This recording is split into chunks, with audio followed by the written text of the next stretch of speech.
ইহুদির একটা বাচ্চা ছিল রসুলের জামানায়, রসুলের সামনে দাঁড়ায় বলতেছে আমি অনেক কিছু জানি। রসুল বলে কত দেখি এখন আমার কাছে কি নাজিল হইতেছে। ছোট্ট বাচ্চা বলে ফেলছে আর দুঃখ সূরা দুখান তখন নাজিল হচ্ছিল, জোরে কোন আল্লাহ। রসুল তখন তাকে এইভাবে দিয়ে বললেন তোর কাছে সত্য আর মিথ্যা সবই তোর কাছে আছে। ওমর রাদিয়াল্লাহু তাআলা ছুরি বার করছে, ইয়া রাসূলুল্লাহ এখনই কল্লাটা উড়াই দি। কইছে কেন? এটি তো সেই দাজ্জাল। কইছে না, সে যদি দাজ্জাল হয় তুমি তারে মারতে পারবা না, তাকে তো মারবে ঈসা আলাইহিস সালাম, আমার ভাই ঈসা আসবে, সে তাকে হত্যা করবে। জোরে কোন আল্লাহু আকবার। তো দাজ্জাল কে, কখন আসবে, কোথায় আছে? তামিমে দারির এক বর্ণনা থেকে লম্বা হাদিস থেকে পাওয়া যায় দ্বীপের ভিতরে আছে, তার হাতটা এইভাবে করে হাতটাকে শিকল দিয়ে বেঁধে রাখা হয়েছে। তাকে দাজ্জাল বলা হয় কেন? কারণ সে মিথ্যাকে মিশ্রিত করে ইমানদারদের ইমান হরণ করে নিবে। আজ আমাদের দেশে তাকায় দেখেন, নামে বেনামে নানা দলে দলে বিভক্ত করে ইমানকে বিধ্বংস করে দেওয়া হচ্ছে, ঠিক কিনা? চলতেছে ফিতনা। ফিতনার এই জামানায়, ফিতনার এই সময় আপনারা কি ভয় পেয়েছেন? ছোট বাচ্চা ওরা ওদের মতো ঠিক বলবে, কোনো অসুবিধা নেই। ওরা যদি এই মাহফিল গুলাতে না আসে, এখন একটু তাকায় দেখেন তো ছোট বাচ্চারা এরকম মোবাইল চালায় কি চালায় না? সারা দিন দেখবেন শর্ট ইউটিউবের ভিতরে ঢুকে সারা দিন গান শুনতেছে। আপনি কি বুঝতেছেন না নেফাক আমাদের ঘরে ঘরে ঢুকতেছে, ঠিক কিনা বলেন? আজকের এই মাহফিল থেকে বলি আমার ভাইয়েরা, কষ্ট হচ্ছে আপনাদের? এই আর বেশি না, একটু সময় আপনাদেরকে কষ্ট দিব, শেষ অল্প কয়েকটা মিনিট। আছেন না গেছেন? কারা কারা চলে যাবেন একটু হাতগুলা উঠান। আছেন? সবাই আছেন? লিল্লাহে তাকবীর, আরো জোরে লিল্লাহে তাকবীর। এবার আমার দিকে তাকায় থাকেন আমার ভাইয়েরা। ঈসা আলাইহিস সালাম দাজ্জালকে মেরে ফেলবে, এই পৃথিবীর ভিতরে শান্তি আসবে। যেই সময়ের কথা বলছি সময়টা এত কাছাকাছি হবে, মালা থেকে যদি একটা দানা ছুটে যায় পরের ঘটনা কি হয়? মাশাআল্লাহ, সুন্দর উত্তরটা দিছো। একটা মালা থেকে একটা যদি পড়ে যায় পরে কি হয়? টাস টাস করে পড়তে থাকে, আটকায় রাখা যায় না। কিয়ামতের বড় আলামত গুলা একটার পরে একটা ঘটবে, আটকায় রাখতে পারবেন না। সময় এত কম হবে, ইয়াতাকারাবুজ জামান, আপনি অবাক হয়ে যাবেন, এর মধ্যে কিয়ামত সংগঠিত হয়ে যাবে। আমাদের হাতের এখন যে সময়টা আছে এটা শেষ সময়। এই সময়টা প্রস্তুতি নেওয়ার সময়, নুবাদিরু বিল আমাল, আমল করে নিজেকে পরিবর্তন করার সময়, ঠিক কিনা বলেন? এই সময় আমার ভাইয়েরা করণীয় কি? এই সময়ের করণীয় হলো নিজেকে ঈমানের পথে রাখা, সতর্ক থাকা, মুনাফিকের সঙ্গে আমি যাব না।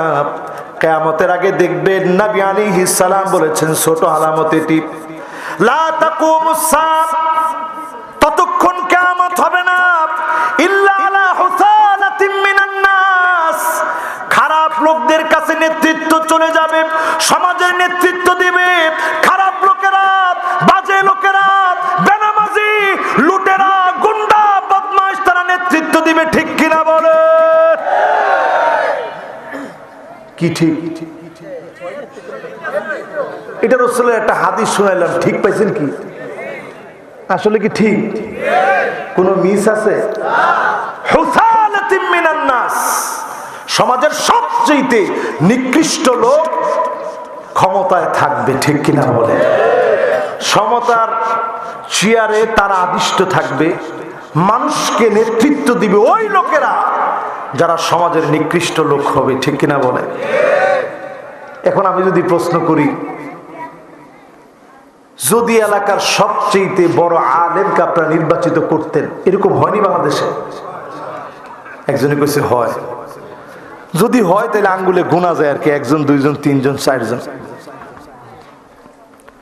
সমাজের সবচেয়ে ভালো মানুষ শিক্ষকদেরকে নির্বাচিত করা হয়নি? যার টাকা আছে, পিছনে পোলাপান আছে, এইরকম লোকদেরকে আমরা নির্বাচিত করি, ঠিক কিনা বলে? আর সুযোগ পেয়ে অনেক সময় জালেমরা মনে করে সব আমাদের। মান ইয়াতামাদা আলা মালিহি কাল্লাব, জালেম মনে করে সম্পদ আমার, আমার এত এত টাকা, বিদেশে বাড়ি করেছি, কে আমাকে আটকাবে, টাকা দিয়ে সব কিনে নেব।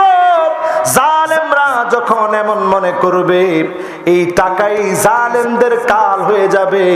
ব্যাংকে টাকা রেখেছেন, সুইস ব্যাংক অ্যাকাউন্ট খুলেছেন, সুইস ব্যাংক অ্যাকাউন্টের ভিতরে টাকা রেখেছেন, সুইস ব্যাংকের অ্যাকাউন্ট সিজ হয়ে যাবে, পুরো অ্যাকাউন্ট নষ্ট হয়ে যাবে, ব্লক হয়ে যাবে, কোটি কোটি বিলিয়ন বিলিয়ন মার্কিন ডলার থাকবে, আপনারও কোনো কাজে আসবে না, দেশের মানুষেরও কাজে আসবে না। ঠিক কিনা বলে? এটা এক নাম্বার বিচার আল্লাহর পক্ষ থেকে। ওমান ইয়াতামাদা আলান নাসি কাল্লাব, ওমান ইয়াতামাদা আলান নাসি মাল্লাব, যেই লোকটা মনে করবে সব লোক তো আমার, লোকজন দলবল সব আমার। ফেরাউনের দিকে তাকায় দেখেন, সব সৈন্য সামন্ত ফেরাউনের ছিল, নবী মুসা আলাইহিস সালামের কেউ ছিল না। সামনে তাকায় দেখে বিশাল সমুদ্র, আর সব দিকে ফেরাউন ঘেরাও করে ফেলেছে। লোকেরা বলল ধরা পড়ে গেছি। নবী মুসা আলাইহিস সালাম বিচলিত হন নাই, তিনি পরিষ্কার বললেন, তিনি পরিষ্কার বললেন, কাল্লা ইন্না মাইয়া রাব্বি সায়াহদিন। কঠিন কালো নয়, আমার একজন মালিক আছে, আমার একজন মালিক আছে। আজ আমারে তিনি, কোন লোকজন তেমন নাই, এই অল্প লোক দিয়ে যিনি আমারে বিজয় দিবেন তিনি কে? লোক কাউরে বাঁচাইতে পারে? ওমান ইয়াতামাদা আলা সুলতানিহি যাল্লাব, যে মনে করে আমার ক্ষমতা আমার সব, এই ক্ষমতায় রেখে যিনি অপদস্থ লাঞ্ছিত করতে পারেন তিনি কে? নমরুদ তখন চেয়ারে বসা, জুতা দিয়া পিটায়া, একটা ন্যাংরা মশা পাঠায়া, একটা ল্যাংরা মশা পাঠিয়ে নমরুদকে যিনি নাস্তানাবুদ করে দিলেন তিনি কে? ওমান ইয়াতামাদা আলা আকলিহি দাল্লাব, কেউ যদি বুদ্ধি খাটায়, নিজেকে বুদ্ধিজীবী মনে করে, কোরআনের বিরুদ্ধে, ইসলামের বিরুদ্ধে ডারউইনের তথ্য ঢুকায় দিতে চায়, ওই লোককে যিনি নির্বোধ বানায় আস্থা করে নিক্ষেপ করে দেন তিনি কে? ওমান ইয়াতামাদা আলাল্লাহি ফালা কাল্লা ওয়ালা মাল্লা ওয়ালা দাল্লা ওয়ালা দাল্লা, যেই লোক আল্লাহর উপরে নির্ভর করে, তার কোনো ভয় নাই, তার কোনো চিন্তা নাই, তার কোনো হতাশা নাই, ক্ষমতা হারানোর কোনো চিন্তিত তাকে হতে হবে না। জোরে করে আল্লাহ। আমার সাথে আছেন তো ইনশাআল্লাহ? এই মাহফিল থেকে, আজকের মাহফিল থেকে বলি, এই পৃথিবীতে এমন সময় আসবে খারাপ লোকদের পিছনে মানুষ চলবে। ঠিক কিনা বলেন? এবার 2 নাম্বার হাদিস শোনো। আমি শেষের দিকে আছি, কয়েকজনে কি কইতেছে, যা কর কোক, আমরা আমাদেরটা কই, ওনারা ওনাদেরটা কোক, স্বাধীনতা আছে তো, আছে না ভাই? আমরা আমাদেরটা বলতেছি কোরআন হাদিস থেকে। আমরা যদি মন গড়া ফিস ফিস করে লাভ নাই তো ভাই, ঠিক না ভাই? আমরা কয় নাম্বার আয়াতের তাফসীর শুনাইতেছি? মাশাআল্লাহ। অবতীর্ণ কোথায়? আরে লিল্লাহে তাকবীর। আমি ফিতনা দিয়ে কথা শুরু করছিলাম, সময় আলহামদুলিল্লাহ 1 ঘন্টা পার হয়ে গেছে, 1 ঘন্টা পার হয়ে 1.5 ঘন্টার দিকে যাচ্ছে, এখনো ফিতনার উপরে চলতেছে। আসেন ইনশাআল্লাহ? আল্লাহ যতক্ষণ রাখে ইনশাআল্লাহ বসে, আর বেশিক্ষণ না, আর 15-20 মিনিট, আর 15-20 মিনিট আপনারা আসেন তো ইনশাআল্লাহ।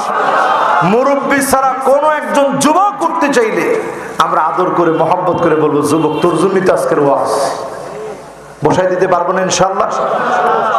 এই পৃথিবীর ভিতরে ফিতনা চলবে, লা তাকুমুস সাআতু